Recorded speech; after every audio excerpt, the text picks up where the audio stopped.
Perintah membaca Al-Quran secara tartil itu langsung dari Allah Subhanahu wa ta'ala. Ketika Allah berfirman dalam Al-Quran, warattilil Qur'ana tartila. Baca Al-Quran secara tartil, tepat tajwid, fasih makhrajul huruf. Yang kedua, seperti yang kita paham dan kita mengetahui bahwa 90% lebih bahasa yang tertulis dalam bahasa Al-Quran menggunakan bahasa Arab. Betul? Betul apa betul? 90% lebih bahasa yang tertulis dalam Al-Quran menggunakan bahasa Arab. Ini bahayanya bahasa Arab.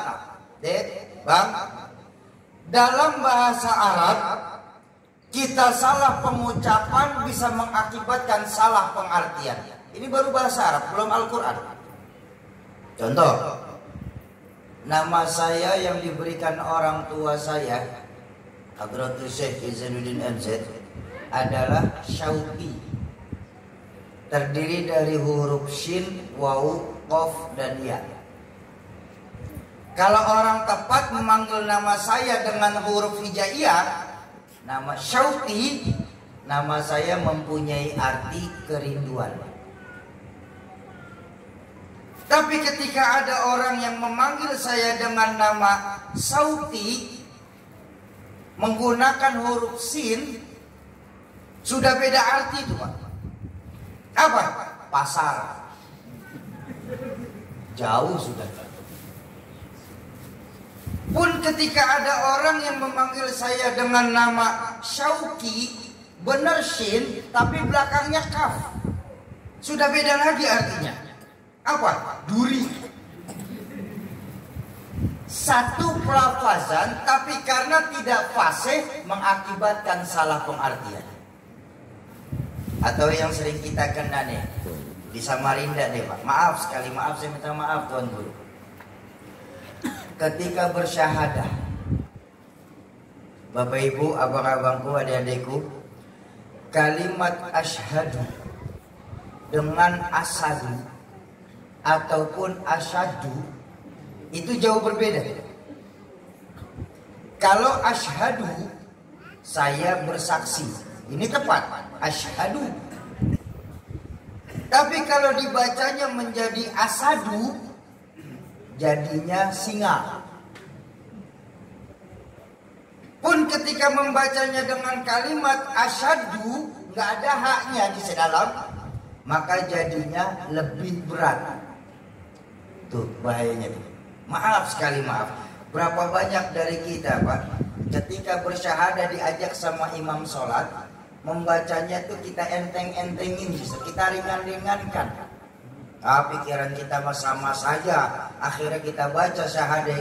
Coba bayangkan, ketika imam salah dalam membaca Al-Fatihah, menyebabkan satu masjid gugur sholat berjamaahnya. Kenapa? Surah Al-Fatihah merupakan rukun dalam sholat. Artinya nggak boleh ada kesalahan di dalamnya. Kalau kesalahan di surah-surah lain setelah Fatihah dimafhumkan, bukan berarti dibolehin, tapi dimafhumkan. Kenapa? Karena hukum surah setelah Fatihah dalam sholat sunnah. Contoh, saya diangkat jadi imam masjid di satu masjid, karena dadakan ditembak jadi imam. Sekali lagi, karena dadakan nih saya diangkat jadi imam. Saat jadi imam habis Fatihah, saya bacanya surah Al-Kafirun. Karena kita dadakan dan saya gugup, sampai di tengah surah saya muter nggak kemana-mana, nggak ketemu ujung surat. Wala ana wala antum, wala ana wala antum. Dan kebetulan satu saf di belakang imam nggak ada yang negur nih. Ini kan biasanya memang saf yang di belakang imam tugasnya buat tegur kalau imam ada yang khilaf. Tapi nggak ada yang negur nih. Saya tahu bahwa bacaan saya salah. Lalu karena nggak ada yang negur, saya ambil inisiatif langsung ruku, sah sholat kita. Kenapa? Karena surah setelah Fatihah dalam sholat hukumnya sunnah. Atau ada kejadian seperti ini. Saya diangkat jadi petugas sholat, jadi imam. Kebetulan sholat isya. Sebelum saya sholat ada tamu pengen ngobrol sama saya posisi darurat. Maka saya jadi imam harus mempercepat bacaan. Setelah Fatihah saya baca Bismillahirrahmanirrahim. Yasin. Allahu Akbar. Sah sholat kita. Kenapa? Walaupun cuma satu ayat, selama sempurna ayatnya, sholatnya sah. Cuma jangan keseringan. Masalahnya ini aja, jangan keseringan. Ya walaupun sah, jadi keseringan. Sekarang Yasin, tarokat kedua alif lam mim. Ntar sholat isanya alif lam mim ro. Ntar sholat selanjutnya kahaya mim ain sod. Segitu aja udah cuman. Ini namanya curang ya, al-mutafifin kita deh. Ya. Ini loh makanya pentingnya kita dalam membaca Quran secara tartil. Makanya saya ingin mengajak terutama buat adik-adik saya nih. Mumpung masih banyak ulama-ulama kita di sini. Mumpung masih banyak suriah baginda Rasul. Ingat, bacaan yang hampir mendekati fasahanya baginda Rasul adalah bacaannya orang Indonesia. Terutama di huruf dot. Hampir mendekati fasahanya baginda Nabi.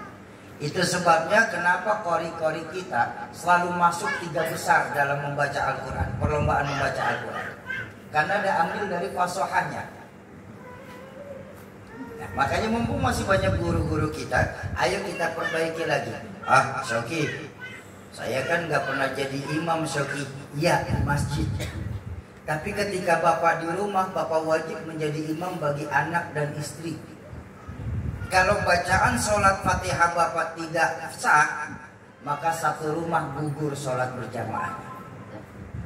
Oh, saya kan perempuan aman, perempuan kan gak bakal jadi imam. Ya, ketika suami tidak ada di rumah. Iya, ketika suami ada di rumah. Tapi ketika suami tidak ada di rumah, maka ibu wajib menjadi imam bagi anak-anaknya yang masih kecil-kecil. Maka perbaiki lagi Al-Fatihah kita, karena Al-Fatihah dalam sholat hukumnya rukun. Ya, 30% yang bisa membaca Al-Quran secara tartil.